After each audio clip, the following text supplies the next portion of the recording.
Now that the deer-stressed trees in the northeast orchard have been top-worked, it's time to shift to the much larger, healthier trees along the driveway. And for these, I'll be bark grafting.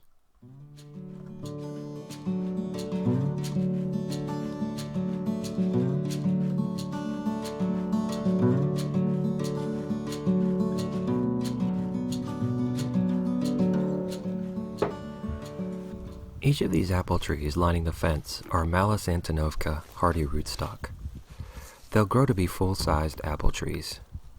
My vision is to someday have sprawling apple trees with laden branches running parallel to the driveway and acting as a natural, beautiful fence between the driveway and the annual food production garden. I've been tending to these trees with this long-term vision, developing their shape and scaffolding. Now, it's time to use that structure to get fruit that I actually want. In my last video, in which I cleft grafted the stunted trees in the orchard on the other side of our driveway, trees incidentally that were planted the same time as this one upon which I'm working, I mentioned that here in Maine the best time to top work is mid-May. However, in reality, that's only true for bark grafting.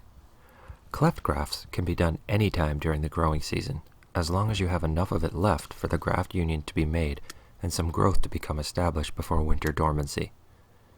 For bark grafting, however, you need the sap to be flowing just the right capacity to loosen the bark and cambium layer from the internal wood. This generally happens just as the buds on the tree are about to burst open. It's a short window, and there is some flexibility, but the bark slips best right around the middle of May. Conveniently, this is also at the end of my storage capacity for keeping scion healthy in coolers packed with snow. The snow's nearly all melted in there, and hopefully we won't get any more. Even if we did, I'm sick of keeping the scion cold and want to be on to other projects, so I'm glad to be doing this task today before the annual garden begins to consume more of my attention. I also mentioned last time, for most people, including me, the hardest part of grafting and pruning is overcoming the fear of cutting too much and hurting the tree.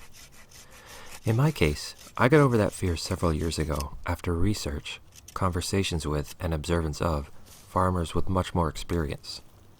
However, that doesn't mean it's not difficult to cut the limbs off these trees. Last summer, I really noticed how these took off and were at the point where the shape I'd been working toward was really coming into fruition. The trees filled out nicely and were very healthy looking. The caliber is thick, but the bark is still smooth for most of their height, a good combination for grafting. That's how I knew this spring would be the one I'd been waiting for. But the pleasant memories of last year's big bushy trees lining the driveway are haunting me as I hack these down to chest-high stubs, looking like they belong in some horror movie. I know I'm doing the right thing, but there's still a part of me that winces.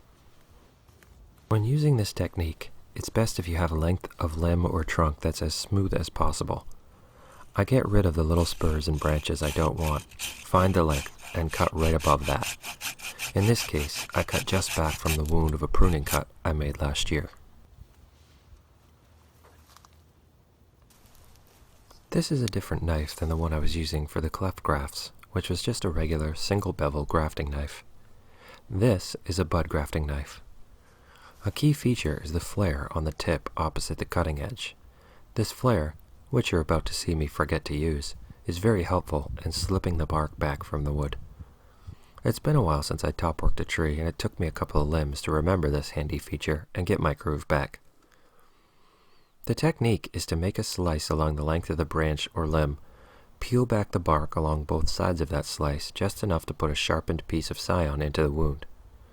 Then, you let the bark come back down and clasp the scion. Taping helps the bark hold the scion in place as the graft is hopefully taking.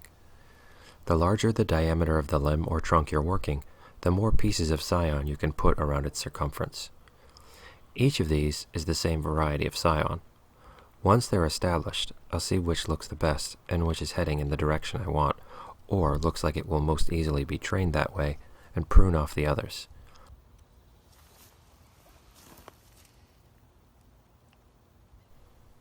At that point, it's a bit like thinning carrots when they're small. There won't be room for all of the growth that will hopefully come from multiple scions on the same limb. So I'll pick the best and cut the rest.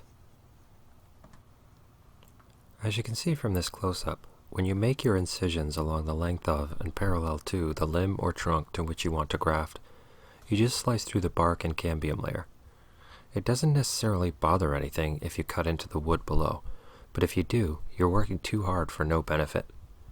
You should feel a different type of resistance once you get through the layers you need and come up against the layer you don't.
One of the benefits of this type of graft is that you have an opportunity to get a lot of the surface area of cambium on the tree in contact with a lot of the surface area of the cambium on the scion.